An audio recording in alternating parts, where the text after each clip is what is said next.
गिबि गिबियावनो नोंथांखौ आंनि बर' सानखान्थि इउटिउब चेनेलाव बरायबाय। शेप्स एन्ड पेटार्न्स बर' दाथाय आरो महर पार्ट 1। बे भिडिअखौ आङो भारत हादरनि गुबुन गुबुन रायजोआव जालांनाय टेट एग्जामफोर आरो सीटेट एग्जामफोराव फैनाय मोननैसो सोंथिखौ लानानै बानायदों। नोंथाङा जुदि आंनि बे चेनेलखौ दासिमबो साबस्क्राइब खालामाखैबा बे चेनेलखौ साबस्क्राइब खालामनानै ला आरो बे चेनेलाव आपल'ड जानाय मोनफ्रोमबो भिडिअफोरनि आपडेटखौ मोननो थाखाय बेल सिनखौ दांनो थाखाय दाबाव। गिबि सोंथिखौ लानाय जाबाय। बे सोंथियाव दङ which is a plane in the flowing, माने गाहायाव होनाय बबे मोनसेया समान थाला होननानै बुंदों। बेहाय दङ पेपार शीट दं, ग्लास दङ, बल दङ, सिलिन्डार दं। अब्लाथाय बबे मोनसेया समान थाला दङ? अब्लाथाय जों बेखौ नुनो मोनखायो जे मोनसे कागजआ माने पेपार शीटआ समान थाला थायो। गतिके फिननाया नैबे ए नाम्बार अपसनानो जागोन। मानो होनबाथाय ग्लासआथ' आरो समान थाला नङा, बलाबो समान थाला नङा, सिलिन्डाराबो समान थाला नङा। नाथाय नैबे कागज बा पेपार शीटआ मोनसे समान थाला गोनां। बेनिखायनो फिननाया जागोन ए नाम्बार अपसन। गुबुन मोनसे सोंथि लालायबाय। बे सोंथियाव दङ which of the following statement is not true होनना बुंदो। गाहायनि बबे मोनसे बिबुंथिया थार नङा होनना बुंदो, थामहिनबा गोरोन्थि आरो। The figure formed by two rays passing through a point is called an angle होनना बुंदो। मा होनना बुंदो? जे मोननै रोदाफोर जायफोर माने मोनसे बिन्दोनि गेजेरजों थाङो बेखौ खना होननानै बुङो होनना बुंदो। अब्लाथाय बेयो थारानो जाखागोन।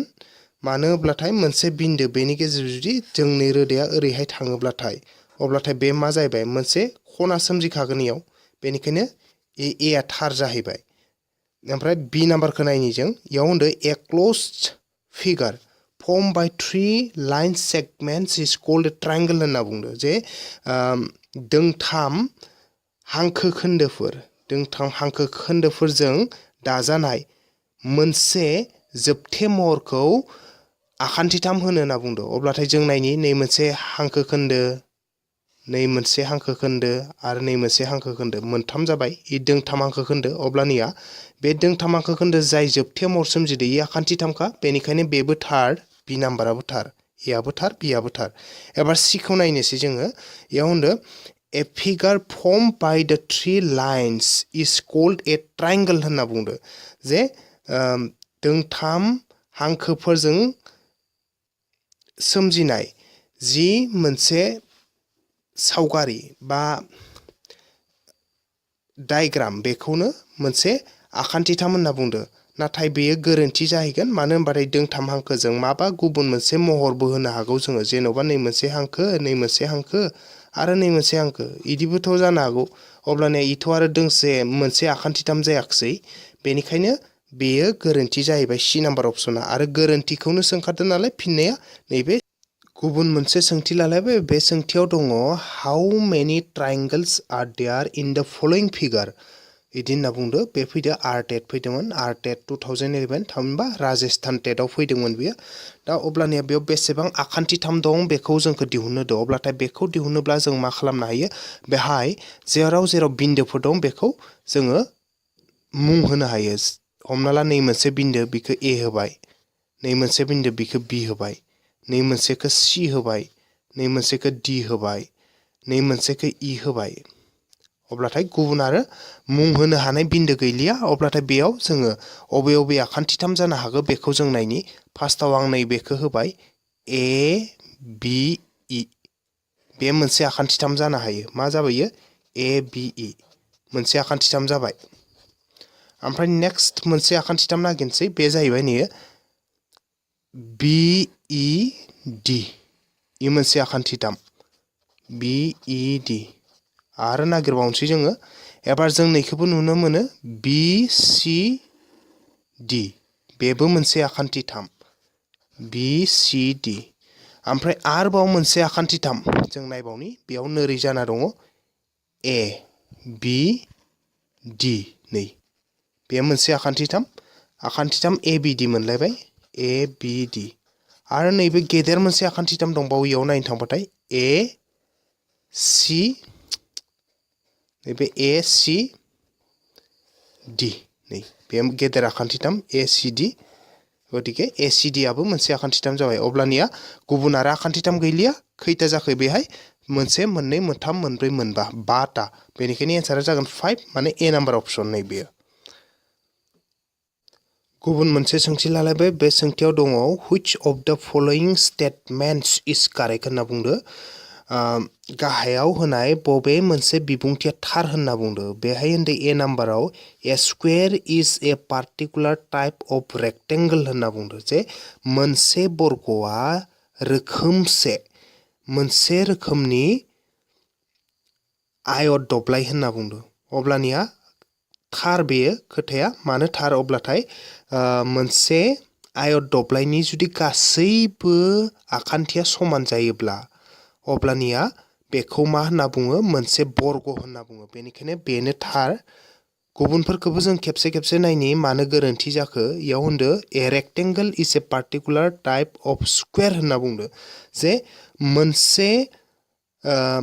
आयत दब्लाया रोखोमसे बर्ग होनना बुंदो नाथाय मोनसे आयत दब्लाया रोखोमसे बर्ग जानो हाया मानो होनबाथाय बर्गब्लाथाय जेब्लाबो गासैबो आखान्थिया समान जायो बेनिखायनो रेक्टेंगल जानोब्लाथ' आरो नाथाय गासैबो आखान्थिया समान जानायनि गोनां गैया बेनिखायनो मोनसे आयतआ मोनसे बर्ग जानो हाया इयाव मा नादो बेनिखायनो नैबे गोरोन्थि बेनिखाय आरो सी नाम्बाराव होदो every ray is a line segment होनना बुंदो गासैबो रोदाफ्रानो मोनसे हांखो खोन्दो होनना बुंदो नाथाय हांखो खोन्दो जानो हाया मोनसे रे बा मोनसे रोदाया जाबाय बे महरनि बेयाव मा थायो जोबथा बिन्दो मोनसे थायो ओमफ्राय फारसेथिं थिरगावसिनसो थायो नाथाय मोनसे जुदि बेयो हांखो खोन्दो जानोब्लाथाय मा जानांगौ मोननै जोबथा बिन्दो थानांगौ अब्लासो बेखौ हांखो खोन्दो होननानै बुङो बेनिखायनो गासैबो रोदायानो मोनसे हांखो खोन्दो जानो हाया बेनिखायनो बे गोरोन्थि जाहैलायबाय बे गोरोन्थि बेनिफ्राय मा होनदो straight angle is of 90 degree होनना बुंदो स्ट्रेट एंगल माने मा हमना ला नैबे मोनसे हांखो बा हांखो खोन्दो जायखिजाया मोनसे लाबाय बेयाव जुदि हमना ला मोनसे बिन्दो दंब्ला अब्ला नैबे खना नै खनाखौ मा होनना बुङो इखौ स्ट्रेट एंगल बा गोथों खना होनना बुङो आरो गोथों खनानि माना मा प्रटेक्टर लाना जुदि जों बे खनाखौ बेनिफ्राय बेलागै सुयोब्ला जेब्लाबो 180 डिग्री मोनो नाथाय 90 डिग्री मोना बेनिखायनो डी नाम्बाराबो गोरोन्थि अब्ला थार फिननाया मात्र नैबे ए नाम्बाराल' आरो बेनो जाहैबाय बेनि फिननाय मोनसे सोंथि लालायबाय बे सोंथियाव दङ a rectangular photo' frame X of 90 centimetre length and 70 centimeter wide and a square frame y is of side 80 centimeter then which one of the following is correct होनना बुंदो माने मा होनना बुंदो मोनसे फट'नि फ्रेम जायनि नामा एक्स आरो बेयो मा होनना बुंदो is of 90 centimeter length बेनि लावथाया 90 सेन्टिमिटार and 70 centimeter wide आरो 70 सेन्टिमिटार गुवार होनना बुंदो and a square frame y आरो मोनसे बर्ग महरनि फ्रेम बेनि नामा जाबाय y is of side 80 centimetre बेनि आखान्थिया बेसे 80 सेन्टिमिटार मोनसे बर्ग नालाय मा मोनफ्रोमबो आखान्थियानो बेना बेसे समान आरो बेयो बेसे 80 सेन्टिमिटार होनदो then which one of the following is correct अब्लाथाय गाहायनि बबे मोनसे थार होनना बुंदो याव फार्स्टआवनो होनना बुंदो the perimeter of a frame x is 6300 square centimetre माने x जितु फ्रेम दङ बै फ्रेमनि पेरिमिटार माने सोरगिदिं सिमाया 6300 स्क्वायर सेन्टिमिटार जायो होनदो बे डाइरेक्ट जाखाया मानो जाया नैयाव जे होनदो याव होनदो सोरगिदिं सिमा बेयाव बेसे होनदो स्क्वायर सेन्टिमिटार होनदो माने बर्ग सेन्टिमिटार माने मोनसे जितु सोरगिदिं सिमा बेनि जितु इउनिट बा बेनि सानगुदिया माब्लाबाबो स्क्वायर सेन्टिमिटार जाया मा जागोन इयो सेन्टिमिटारसो जागोन आरो ओमफ्राय गुबुन मोनसेखौ नाय द perimeter of frame y is 6400 square centimetre बेबो गोरोन्थि मानो गोरोन्थि पेरिमिटार माने मा सोरगिदिं सिमानि जितु इउनिट बा सानगुदि बे मालाबाबो स्क्वायर सेन्टिमिटार जानो हाया सेन्टिमिटारल' जागोन बेयो बेनिखायनो गोरोन्थिखा बेयाव जेबो अंक खालामलायनानै नायनो गोनां गैया perimeter of both x and y frame is same and is equal to 320 square centimeter होनना बुंदो बेबो गोरोन्थि मानो गोरोन्थि होनबाथाय यावबो पेरिमिटार लिरदों नाथाय मा जाहैबाय थाङै थुङै बिसोरनि इउनिट बा सानगुदिखौ स्क्वायर सेन्टिमिटार होदो बेनिखायनो बेबो गोरोन्थि जाहैबाय इनिफ्राय नाव डी नाम्बारखौ नायनि perimeter of both X and Y frame is equals to 320 centimetre बे नाथाय कारेक्ट जागोन आरो बेयो थार जागोन मानो थार जागोन नांगौ जायो आं खोन्थिनानैबो होदो मोनसे रेक्टेंगोलनि सोरगिदिं सीमा मोनसे आयतनि सोरगिदिं सीमा फर्मुलाया 2l + b होमबाथाय 2 आ 2 थाबाय आच्छा रेक्टेंगोलनिखौ बेसे होदोंमोन गोलावखौ होनदो 9 सेन्टिमिटार 90 सेन्टिमिटार इखो होबाय 90 आरो गुवारखौ मा होनदो वाइड बा ब्रेडखौ 70 होनना बुंदो 70 होबाय अब्ला बेसे जाखोयो 2 थाबाय 90 जो 70 बेसे जायो 0 थाबाय इजे बेसे 16 अब्लाथाय 2 जो 160 सानजाबा बेसे 320 जाहैखाबाय एबार नेक्स्ट जोङो नैबेखौ नायनि स्क्वायरनिखौ नायनि स्क्वायरनिखौ मा होननानै बुंदो इनि साइड बा नैबेयो बेसे 80 सेन्टिमिटार होनना बुंदो जितु बेनि आखान्थि बेखौ 80 सेन्टिमिटार अब्लाथाय बर्गनि थाखाय बेनि सोरगिदिं फर्मुलाया मामोन 4 * l 4 सानजाब l आ माखौ बुजायो आखान्थि बर्गनि मोनफ्रोमबो आखान्थिया समान नालाय बेखौ जों हमना ला l जो फोरमायबाय अब्लाथाय बे l बा आखान्थिखौ मा होदो नैबे 80 होदो बेनिखायनो 80 होबाय अब्ला 4 * 80 बेसे 320 सेन्टिमिटार बेनिखायनो नै 320 सेन्टिमिटार 320 सेन्टिमिटार नैयावबो होदो बेनिखायनो थारफिननाया डी नाम्बार अपसना जाहैबाय बेखिनियानो मोनसे सोंथि लालायबाय बे सोंथियाव दङ following two positions of a dice are shown in the figure what number is opposite of 5 होनना बुंदो जे गाहायाव मा होनाय जादों मोनसे डाइसनि मोननै पोजिशन बा जायगाथिखौ होनाय जादों दिन्थिनाय जादों अब्लाथाय what is the number opposite of 5 ए जे 5 दङ 5 नि उल्थानि अनजिमाया मा जागोन होनना बुंदो दा बेहाय फार्स्टआवनो नै मोनसे पोजिशनाव दंमोन 2 आ नै फारसेथिं दंमोन ओजा 1 दंमोन ओजा गोजौआव 4 दंमोन अब्लानिया मा खालामबाय एबारनो मा खालामबाय नै 2 आ गोजौखै थांबाय अब्ला गोजौखै थांबाय माने मा बेखौ 2 खौ गोजौखौ हरनाय माने मा जागोन सोरो नै 2 नि जायगायाव फैगोन ए जे 4 दंमोन ना 4 नि उल्थाखैनिया नै 2 नि जायगायाव फैगोन अब्लानिया ए 2 नि जायगायाव सोर फैबाय नै 5 आ फैबाय 1 2 3 4 5 आ फैबाय अब्लानिया जुदि 5 आ फैबायब्लाथाय मा जागोन ए 4 आथ' ए फारसेखै थांखाबायना अब्लाना नै 4 नि जितु उल्थाया नुजाबाय नालाय नै 5 अब्ला सोंथिया सोंदो जे नैबे 5 नि जितु उल्था बिखुङा मामोन होनना बुंदों अब्ला 5 नि उल्था बिखुङा बबे जितु 4 आ ओजोङा थांबाय आरो 2 आ गोजौआव फैनाय लोगो नै 5 आ नुजाबाय नालाय मा सोर जागोन 4 नि उल्थाया नै गाहायाव दंमोन आरो इयो नुजादों नैयाव 5 गतिके 5 नि उल्थायाव बे नैबे 4 उल्थाबाथाय 4 जाहैबाय बेनिखायनो फिननायाव बे डी नाम्बार अपसन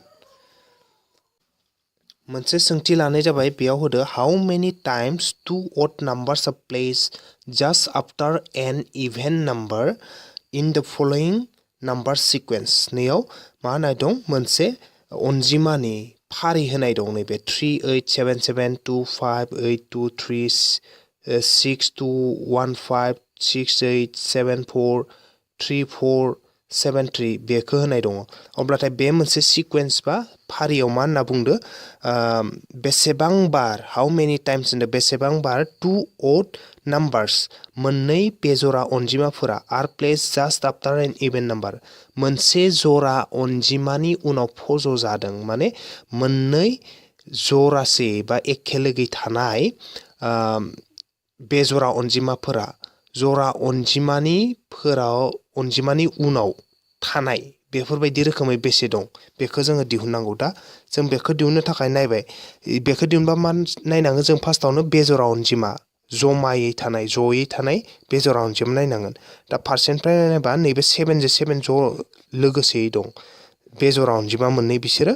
अब्लानिया बिसोरनि सिगाङाव जरा अनजिमा दं नामा नायनांगौ नायबाथाय नुबाय नैबे 8 आ जरा अब्ला बे मोनसेया लाजासिगोन थिग बिदिनो बेजरा अनजिमा ज'यै थानाय बेजरा अनजिमा ज'यै थानाय नायनो थांब्लाथाय नैबे 1 आरो 5 आ बेजरा बिसोर ज'यै दं आरो बिसोरनि सिगाङाव जुदि जरा अनजिमा दंबा बे लाजागोन इ मोननैनि सिगाङाव नायबा नैबे 2 बे जरा मार बे लाजाबाय थिग बेफोरबायदिनो नायलायदो बेजर अनजिमा मोननै थानाय बे जरा अनजिमा मोननै थानाय नायनो थांबा नैबे 7 आरो 3 लास्टनिया बे मोननैया बेजर अनजिमा जयै दं आरो बिसोरनि सिगांनिया जरा अनजिमा नामा बेखौ नायबा नुबाय नैबे 4आ जरामार अब्लानिया बेसेबां बार थाखो बेफोरबायदि जे बेजरा अनजिमा मोननैनि सिगां जरा अनजिमा थानाया नैबे मोनसे नै मोनसे इ मोनसे टटेल मोनथाम अब्ला फिननाया बबे जासिगोन नैबे सी नाम्बार अपसना जाहैबाय बेनि फिननाय मोनसे सोंथि लालायबाय बे सोंथियाव दङ व्हाट इज द नेक्स्ट नाम्बार आफ्टर द फलोइं बेयाव जितु मोनसे अनजिमाफोर होनाय दङ मोननैसो जे 2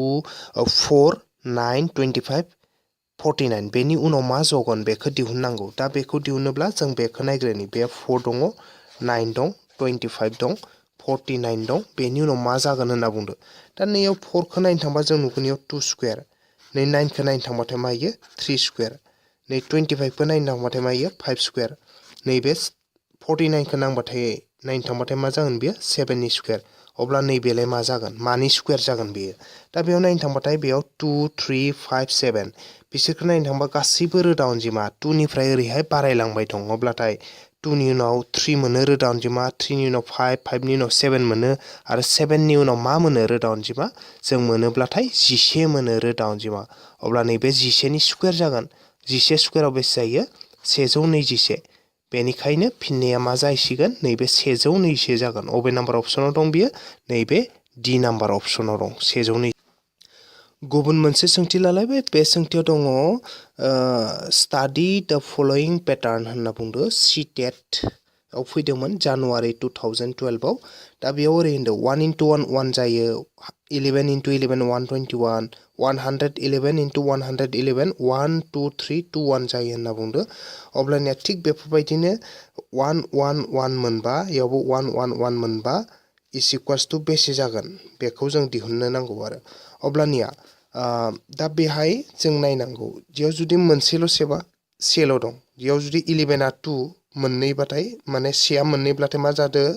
1 नैया लागै थांना आरो 1 जाफिनदो ओमफ्राय मोनथामबाथाय मा जादो 1 मोनथाम सानजाबाथाय 1 2 3 आरो 2 1 फैफिनदो माने मोनथाम 1 नालाय 1 2 3 फैदो 3 निफ्राय आरो 2 1 खमिलांफिनदो अब्ला थिग बेफोरबायदिनो बेयाव जुदि 1 आ मोनबा जायोब्ला मोनसे मोननै मोनथाम मोनब्रै मोनबा जायोब्ला अब्ला मा जागोन जोंना बेहाय 1 2 3 4 5 लागै थांगोन आरो 5 नि उनाव आरो 1 सिम खमिफिनगोन 4 3 2 1 अब्लाथाय बेयो जेराव दं बेनो फिननाय जागोन 1 2 3 4 5 4 3 2 1 अबेयाव दं बियो 1 2 3 4 5 4 2 इ नङा 1 2 3 4 5 4 3 2 1 नैबे सी नाम्बार अपसना बेनिखायनो अपसन सी आ एन्सार जाहैगोन बेनि गुबुन मोनसे सोंथि लाबाय बे सोंथियाव दङ द solid age shown in the figure is made up of cubical blocks each of side 1 centimetre the number of blocks is माने सावगारियाव होनाय जितु मोनसे ब्लक बै ब्लकआव मा होनना बुंदो जे बेफोरखौ माखासे खनकारि ब्लकफोरजों बानायनाय जादों आरो मोनफ्रोमबो ब्लकनि साइड बा आखान्थिया बेसे 1 सेन्टिमिटार होनना बुंदो अब्लाथाय नाम्बार अफ ब्लक्स इज याव बेसेबां ब्लक दङ बेखौ दिहुननांगौ दा बेनि ब्लकआ बेसेबां दं बेखौ दिहुनोब्ला जों मा खालामनांगोन L into B into H E मोनसे फर्मुलायाव जोङो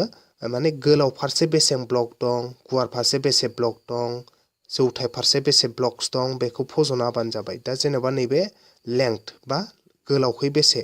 बेनिफ्राय बेलागिन जों बेखौ गोलाव सानोब्ला बेसे दङ मोनसे मोननै मोनथाम मोनब्रै मोनबा ब्लक दं नालाय L नि जायगायाव 5 होबाय सानजाबा थाबाय ओमफ्राय नैबे B गुवारखै बेसे ब्लक दं बेखौ जों साननोसै बेनिफ्राय बेखौ जों गुवार लायोब्ला 1 2 3 4 मोनब्रैता दङ बेनिखायनो मोनब्रै ब्लक B नि जायगायाव 4 खौ होबाय सानजाबोबाय एबार गोजौखै जौथाइखै बेसेता ब्लक दं बेखौ जों साननांबाय दा गोजौखै बेसे दं बेनिफ्राय बेखौ गोजौ सानोब्ला